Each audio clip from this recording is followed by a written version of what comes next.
We remain steadfast in our commitment in delivering local news that matters, stories that inspire, enriching the lives of Filipinos in Central and Eastern Visayas, in the Philippines and across the globe. This is your GMA Regional TV, kapuso ng bawat Pilipino.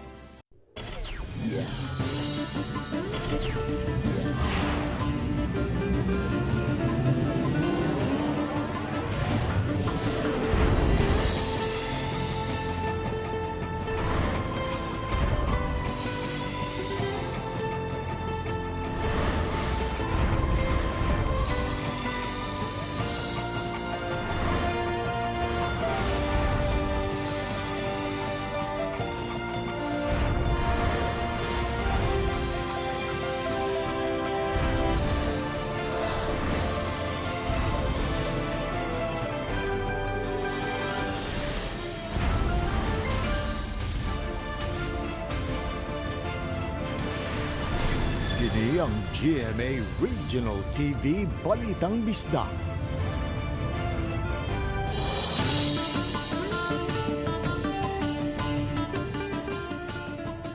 Mayong hapon na kining inyong GMA Regional TV Balitang Bisdak, ang bugtong kasaligan, kasandigan o kanangpan sa mga Bisaya.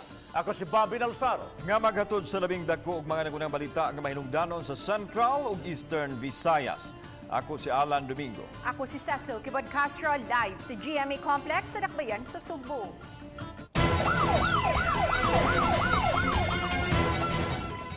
Tulo ka gitumbok nga mga dagkong personalidad sa iligal nga dugas na patay atol sa hinusang operasyon sa kapulisan uban sa pag-abag sa PDEA. Misukol kuno ang mga suspitsado hinungdan nga napugos ang mga otoridad sa pagbaos nga misangpot nga matayon sa mga suspitsado.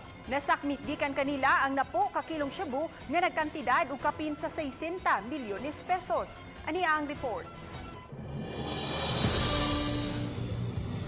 Ang mga namatay mao silang Livon Kier Bargayo nga mao'y subject sa bypass operation ug ang duha ka kauban ini nga silang Christopher Lim o Christopher Aparise ug Boye Trama. Sila ang target sa operasyon nga gilangkuban sa tibok pwersa sa kapulisan sa Rehiyon 7, Cebu City Police Office ug sa pag-abag sa PDEA 7. Una nahitabo ang bypass operation sa Kampo 4, Dakbayan sa Talisay, apan nakabantay ang mga suspek nga pulis di ay ang ilang katransaksyon maong nipaboto sila og dayon sibat. Nakuhaan sila og duha ka kilong shabu sa maong operasyon ug ipahigayon dayon ang drugnet operation. Din gihimong checkpoint ang Barangay Taptap padung sa Trans Central Highway. Alas 9 kagabi nasakpan sa HPG7 ang sakyanan sa mga suspek nga wa usay plate number. Dinhina nahitabo ang enkwentro diin nagpabuto og una ang mga suspitsado maong ni-bounce ang mga pulis nga misangpot sa kamatayon sa tulo. Bisan unsa pang sitwasyon na ilahang i-explain na ang kapulisan padayon sa pag-monitor nila until such time na ma-neutralize. Hindi tayo titigil hanggang nauubos ito. So, tulong-tulong, nandito kasama natin ng PDEA, yung CIDG, yung HPG. Hindi natin magagawa ito kung wala tayong katulong. Nandito rin si Colonel Ligan. Nagkuha usab gikan sa tulo ang ilegal nga drugas nga miabot sa 8 kilos maong naabot na kinitanan sa 10 kilos nga kantidad og 68 milyones pesos. Nagkuha usab og apil ang Armalite nga adunay magazine nga puno sa mga bala. Usa ka 38 kalibring armas ug ang sakyanan nga gigamit sa mga suspek. Gisusi pas kapulisan kung asa nagpuyo ang mga suspek. 15 gituhuan nga mga miyembro sa dakong sindikato sa illegal nga drugas. Considering sa volume sa drugs nga na-recover, ato na gini siyang maingon nga big time na gini siya. Kauban si Cleofer Lumayag. Ako si Alan Domingo. Balitang Bisdak. Mga polis sa Mandawi City nagpabakuna no usab batok sa COVID-19. Nabantay usab ang pagtaas o taas nga linya karon kay mas daghan ang milangkob sa A4 category ang gi-akomodar sa pagkakaroon. Ang report ni Nico Serino. Sayo pa lang taas na ang linya sa mga magpabakuna sa Mandaue City Sports Complex. Lakip sa mga mipila karong adlaw ang pipila ka mga pulis. Matud sa Mandaue City Police Office, sugod karong adlaw hangtod sunod simana ang schedule sa ilang mga personnel aron maka-avail sa COVID-19 vaccine. Sa inisyal nga tala, kapin 200 kanila ang misignify o kaandam nga magpabakuna. Usa kanila si Police Master Sergeant Jason Estrera, kinsa mipasabot nga importante kini alang sa ilang trabaho. Mas safe. Yes sir, mas safe sir. Labi na sa mua sir nga frontliners. Mas safe para sa mua. Lakip sa mga nagpabakuna kaganiha, kini mga drivers ug konduktor sa usa ka bus company. Pipila kanila na abta namong gipapahuway una kay misaka kuno ang ilang blood pressure. Apan naghinam-hinam na sila nga mabakunahan. Medyo primero sa pagkuhan pa, naay gamay nga tense kay lagi tungod sa mga istorya pero sa daghan na namong kauban na baksinan, mas okay man ang kondisyon, wala may nausab. So, okay ra gyud. Ubusab sa A4 category o essential workers ang mga nagtrabaho sa financial institutions. Mao nga kining mga empleyado sa usa ka bangko mihangop nga bakunado na sila. Bati may kakuyaw sir kay sa mong trabaho magatubag tao klase-klase so medyo naang risk. So kinanglan namo magpabakuna para ma-less ang risk ba. Sa datos sa Mandaue City kagahapon, moabot na sa 27,764 ang nabakunahan sa syudad. Uban ni Godfrey Relien, Nico Sereno, Balitang Bisdak. Mga kawani sa Material Recovery Facility sa Nagben sila palapog gipaubos sa surprise drug test. Nagtuo silang kabahin sa vaccination ang tigom. Siluan Merondina sa report. Sa 229 ka mga kawani sa MRF, 189 kanila ang nakapaubos sa surprise drug test ganihang buntag. May 40 pa kanila ang wa pa ma-drug test, kay ang uban na-assign man sa night shift. Setyembre 20, 2019, katapusang napaubos sa surprise drug test ang mga taga-MRF. Ug may upat kaniadto ang nagpositibo. Maumani usas mga department good na dagko. No, because before na amang say nagpositive diring dapita, so muni atong gipangbalikan niya ato po silang gikuan nga oy samtang busy ang tanan sa COVID, basin unya ang uban pod na busy pod sa pagpanggamit. Ato nang ibatawag anong sa ilang rason anong absent sila, mga itadag rason nila. Kung reasonable gyud o ato po silang kuanon questionon. Kibawan naman tato sila daan nga kanang pizza 11 sa karong buwan na nato ipahigayon nga meeting nga anong absent sila. So ato dibatawag sa opisina. Sagad sa mga kawani, nagtuo nga kabahin sa COVID-19 vaccination ang tigom ganihang buntag. Apan, nakugang na lang sila nga drug test na di ay kadto. Okay raman ma'am, basta wala tayo illegal ang gihimo. Para at least maklear po ang ato pong kuan po atong kaugalingon. Karon lang yung hapon, nasayran nga may usa ka kawani sa MRF nga nagpositibo sa drug test. Uban ni Marlon Melgazo, Luan Merondina, Balitang Bisdak. Gubaon nga bunkhouse sa mga sakop sa bantay dagat sa Dakbayan sa Talisay, gisugdan na pagpaayo. Ang detalye sa report ni Femery Dumabo. Hapit unom ka bulan na ang nakalabay human gi-report dinhi sa GMRTV Balitang Bisdak. Ang panawagan sa mga kawani sa Fisherman Sea Ecological Care Office SICA. Kay grabe na ang tulo kun mag-ulan ug katumpago na ang 30 katuig na nga bunkhouse. Ug karon, dako ang ilang pasalamat nga nasugdan na ning simenaha ang pag-renovate sa ilang buhatan. Ilabi na nga ting-uwan na usab. Sumapa, ang pagpatrabaho sa ilang bunkhouse mas nakapataas sa ilang moral.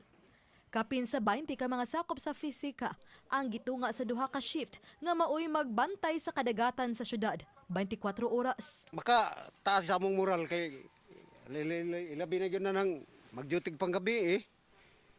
Dili biya kalikayan nga usay mo pahuway sila dire nya abtan sila uwan, looy biya kayo. Pero karon nga gitrabaho na ni siguro do na nay atop.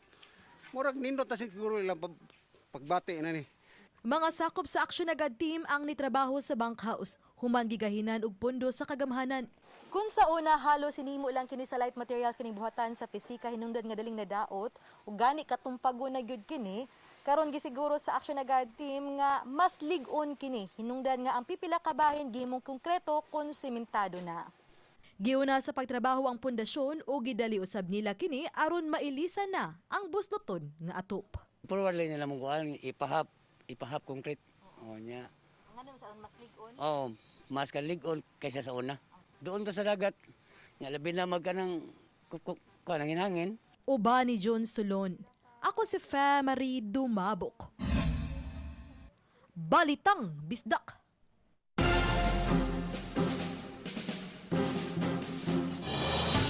Sa ulogon ugma ay ka-123 nga adlaw sa kaugalingan kung Philippine Independence Day o gadunay nakalinya mga kalihukan ang mga local government units din sa Sugbo. Apan yano ra ang selebrasyon sa Dakbayan Sugbo, ipakayab lang ang bandera sa nasod alas 8 sa buntag diha sa may Plaza Sugbo. Gikatakdang hisgutan ni Acting Mayor Mike Crama ang kagawasan gikan sa pandemya o makabot lang kini pinaagi sa pagpabakuna nga mo'y hinaggiban batok sa virus sa COVID-19. Sa Mandawi City, makita na nga palibot sa City Hall ang nakadisplay nga mga bandila sa nasod. Gipadayag ni Mayor Jonas Cortez nga ang flag raising mo'y mag-highlight sa ilang kalihukan ugma. Iyang gipanghinaot nga magpabiling buhi ang diwa sa Independence Day sa katawhan karon. Vaccination, the way to liberation. Continuously remind our young ones nga gikinanglan jud nga ang katong gibuhat sa atong mga katiguangan nga di sad mausik, no, dili mausik. And in fact, a lot of ang atong mga katiguangan jud sacrifice their blood, sweat, no, just for to liberate our country.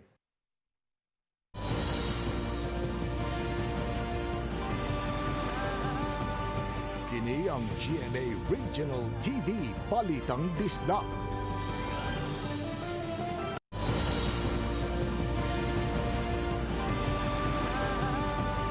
Kini ang GMA Regional TV Balitang Bisdak. Aron kalikayan ang pagpamili og mga bakuna ang og karon na mas mapadali ang pagkabot sa herd immunity, local vaccination operation center dili na mutugan sa brand sa bakuna nga ihatag. Siluan Mirondina adunay live report. May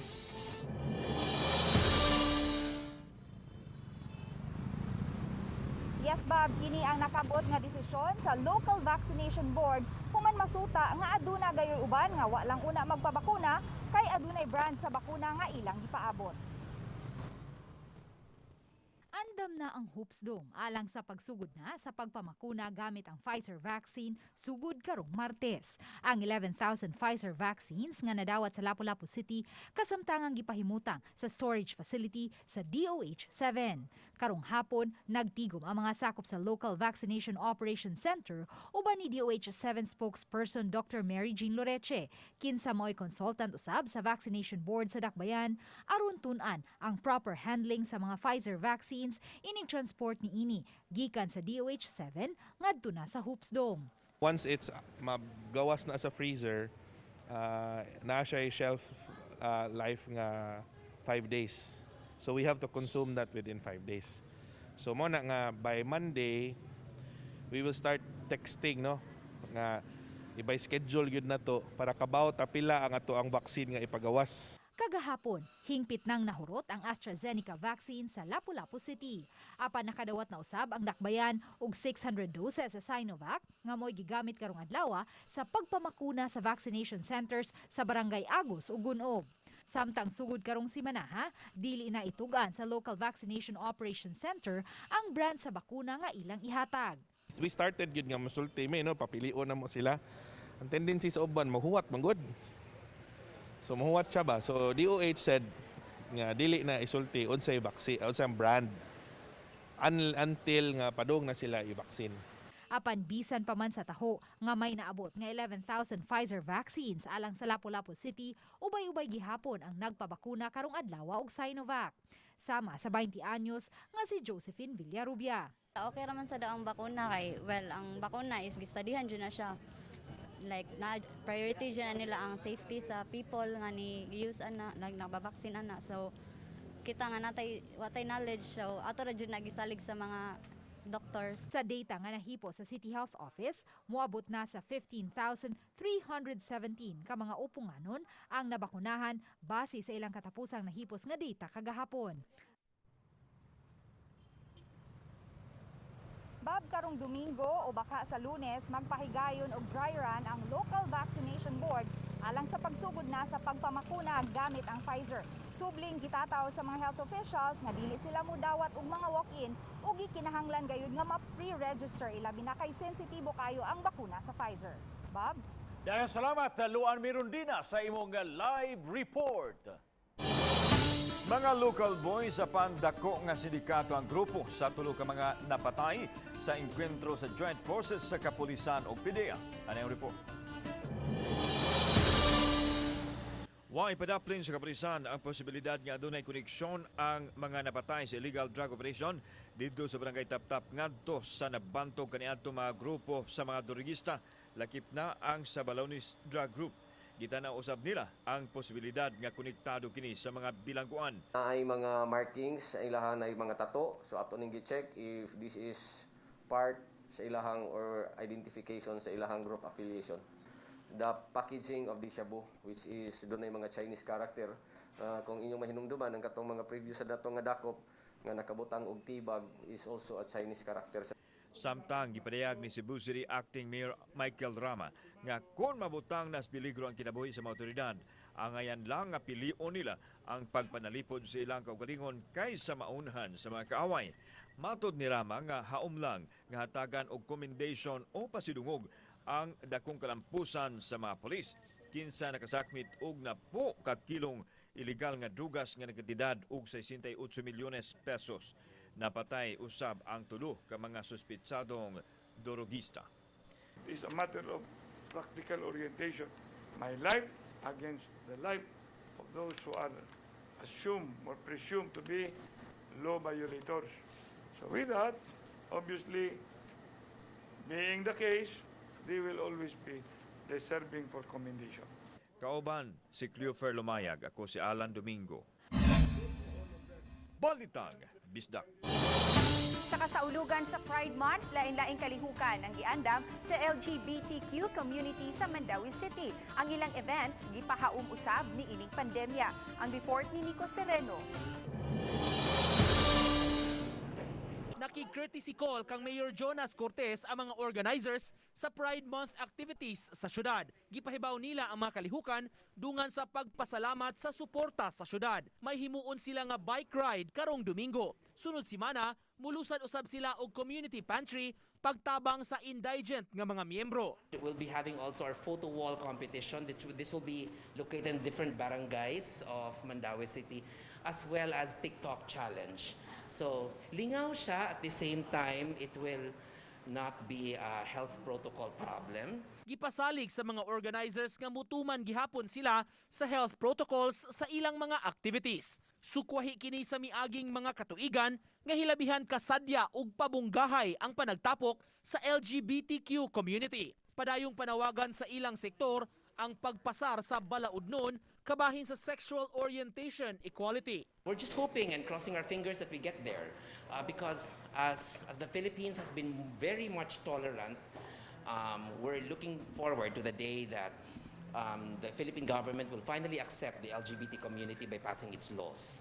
And we're getting there. We're getting there slowly but surely. Uban ni Godfrey Relien, Nico Sereno, Balitang Bisdak. Patayang magtiayon samtang kritikal ang ilang apo. Humandunggaba sa wapa mailing mga suspitsado sa barangay Bubulusan, Lawang, Northern Samar. Giila ang mga biktima nga sila si Basilica Isparas o ang iyang bana nga si Franco, parehong 89 anyos. Nasa kritikal nga kondisyon ang ilang 17 anyos nga apo, human kini nakaangkon og tulo ka mga samad dinunggaban. Ang apo nakasaysay pa ngadto sa kapulisan nga iyang nakita nga gitunol sa iyang lolo ang pitaka nini sa suspitsado sa wapa sa lagi pangdunggab. Tulis ang usa sa gitanaw sa kapulisan nga motibo sa maong krimen. Padayon pa hinuon ng investigasyon aron pagila sa mga suspect o uban pang motibo sa maong panghitabo.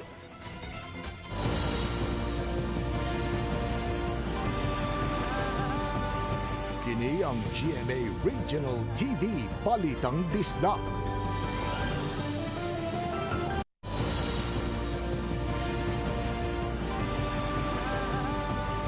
Kini ang GMA Regional TV Balitang Bisdak.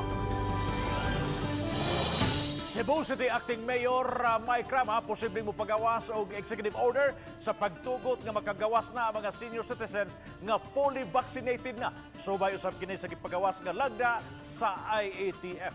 Ania ang report. Karon nga doon na nagipagawas nga lagda ang IATF sa kaluhan nga tugutan na ang mga fully vaccinated seniors sa mga dapit nga ubo sa MGCQ. Andam kining ipatuman ni Acting Mayor Michael Rama sa Cebu City. Apan gikinahanglan nga motuman gihapon sila sa mga health standards aron mapanalipdan gikan sa virus. Posibleng mopagawas siya og kamanduan mahitungod ini. Freedom with responsibility. What does it mean? They cannot go out, but being responsible. We will follow kung unsay nakabutang sa to ang executive order because that is a legal order. Samtang nanawagan si Rama sa Department of Health nga mapadali ang paghatag og bakuna nga maggamit sa nagpadayon nga vaccine rollout. Tungod kay hurot-hurot na ang bakuna, duha lang ka vaccination sites karon ang giablihan. Matod ni Rama nga hanayra ang proseso sa vaccination apan. Ang problema kay walay supply sa bakuna.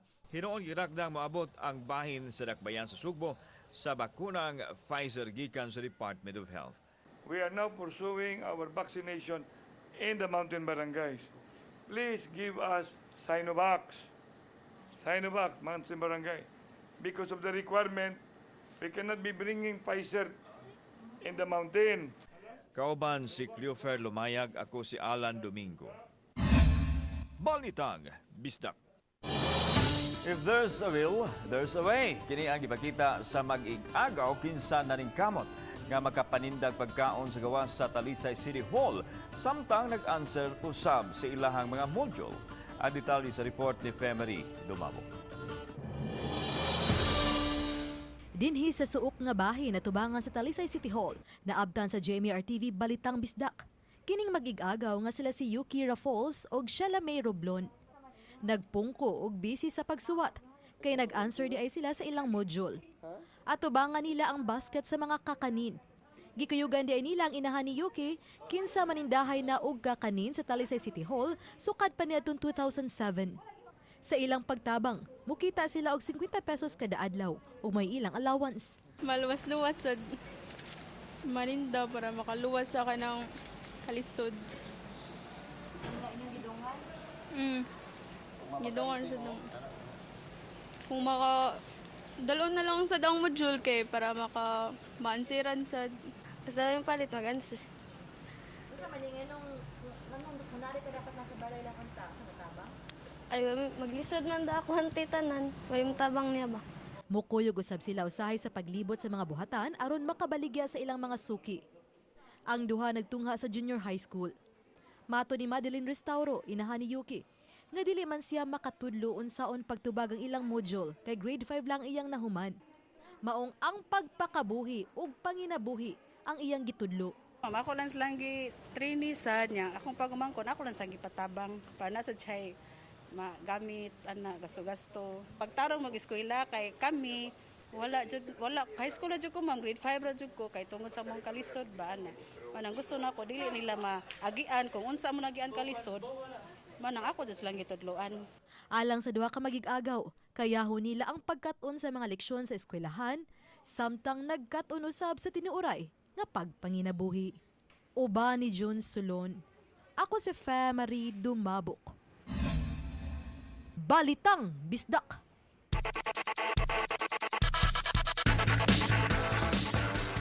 Alang sa mga naghinam-hinam sa sports entertainment, opisyal na nga buksan ang Rise Up Stronger NCAA Season 96 karong Domingo. Ang detalye sa report ni Femery Dumabo. Hinalahi og bongga nga opening ceremony sa Rise Up Stronger NCAA Season 96 ang masaksihan karong Hunyo 13, alas 5:05 sa hapon. Star-studded kini og gikuhaan sa state-of-the-art Studio 7 sa GMA headquarters nga makita sa GTV o GMA Pinoy TV. Mga inilang singer, actress ug actor sa GMA Network inubanan sa mga representante sa napo ka mga eskwelahan nga naglangkob sa NCAA ang makita atol sa opening ceremony. Mato ni GMA Network Chairman and CEO, Attorney Felipe Guzon, dakong garbo sa network nga makatabang aron mapakita sa tibuok kalibutan ang mga world-class talent sa mga batanong Pilipino sa natad sa sports. We are looking forward to show everyone, including our kapuso abroad, the world-class talent our young Filipino student athletes. Si GMA Regional TV and Synergy First Vice President and Head Oliver Victor B. Amoroso miingon nga ang dedicated student athletes nagpahinumdom sa pagkamalahutayon alang sa survival. Sa mga sports entertainment program, makita ang pagka-creative o kalig-on sa Kapuso Network o NCAA. It is a league that continues to provide thousands of young Filipino athletes the opportunity to achieve their dreams and become the best version of themselves. Giklaro ni NCAA Season 96 Management Committee Chairman, Reverend Father Victor Calvo Jr. OP, na striktong gisunod ang health protocol. Sugod sa Lunes alas 2:45 sa hapon, makita una ang mga virtual sports events sa chess ug taekwondo. Matod ni NCAA Season 96 Policy Board President Father Rector Clarence Victor Marquez OP, mas exciting kini kay mas maila ang mga athletes, coaches, sports luminaries ug bisan ang mga outstanding NCAA alumni. We will rise up stronger. We refuse to be immobilized by the COVID-19 pandemic, and we have to squeeze everything na kaya mo namin gawin. The NCAA and all our member school communities, our student athletes, our fans, shall all rise up stronger, shall boldly and bravely face the challenges of the new normal in collegiate athletic competition. Ang programa pagadumalango nila ni Martin Javier og Sofia Sinurod. Makita usab kini sa GMA International og sa mga online platform sama sa NCAA mobile app o website og social media accounts. Uban ni Jun Solon ug Rod Prado. Ako si Marie Dumabo. Balitang Bisdak.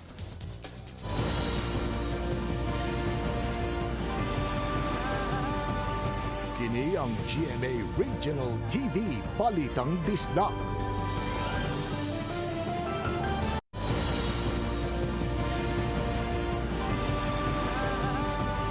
Kini ang GMA Regional TV Balitang Bisdak.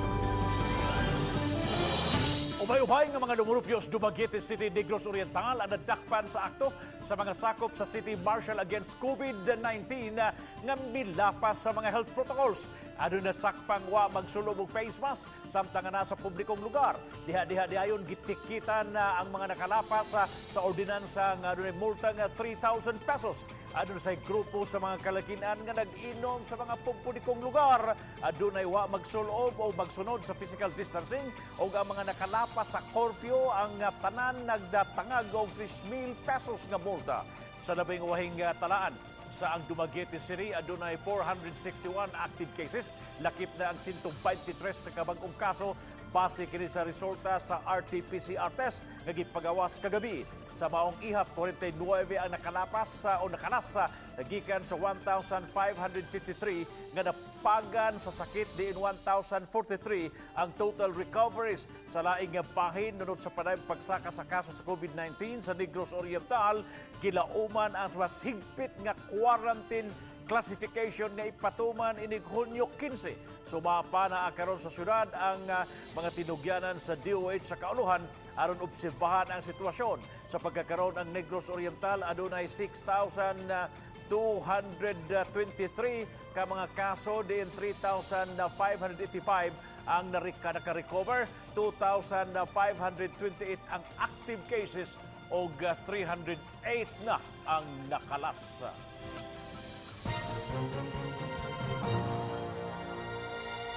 Mo kini atong latest tour update karong adlawng Biyernes, June 11, 2021. Monsoon trough o kining panagtagbo sa hanging habagat o sa hangin nga southeast mo'y nagapasulabi karon sa kinatibuk-ang bahin sa atuang nasud.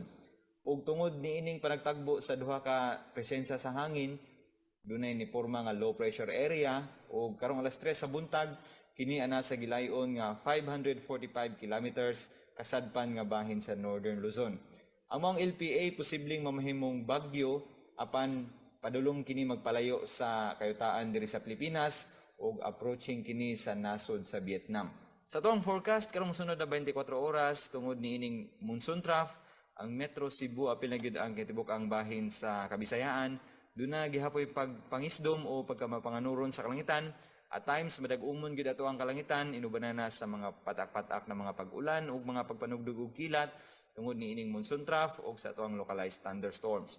Para sa dugang update, bisitaha ato ang website. Dinhilang kutob, gikan diri sa Mactan sa buhatan sa Pag-asa Visayas, DOST, ini si Mio Aguirre o Mayang Adlaw.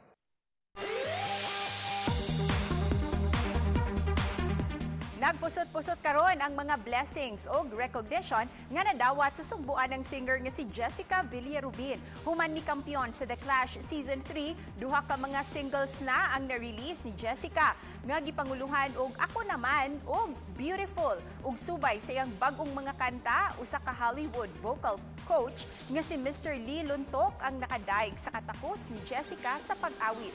Gihulagway sa nabantog nga vocal coach nga ang tingog ni Jessica adunay beauty, grace, power, and style. Dakong pasalamat usab sa Cebuana Power Diva sa nadawat nga positive feedback. Mas nadasig siya nga palambuon pa ang iyang mga performances sa umaabot. Siyempre, usa sa na sa akong dream nga ma-recognize kong po internet. Dili lang kay sa atong nasod, murag sa gawas bud sa nasod, murag tanan man siguro singers mo na pangandoy, murag ma-recognize pud ta ba mo nang happy kay ko nga syempre nga na-appreciate nila akong talent nga sa akong kanta nga beautiful, murag happy jud kay ko, murag speechless gani kay ko kay gitag raman ko ato ba ni. Mga kapuso, ayaw kalimti karong June 13, adlawng Domingo, ang opening sa NCAA Season 96. O good luck sa atong mga atleta. Daghang salamat sa mga kapuso nato apil na sa gawan sa nasod nga kisayod sa mga dagko ug mga nagunang balita sa rehiyon. Ako si Alan Domingo. Ugi ka namong tanan dinhi sa Central ug Eastern Visayas. Ako si Cecil Kibod Castro. Ang inyong balita, ang among balita, kay matag lokal nga balita mahinungdanon. Kining inyong GMA Regional TV Balitang Bisdak. Buong puso para sa Pilipino. Ako si Bobby Nalsaro. Ug mayang hapon mga kapuso and happy weekend.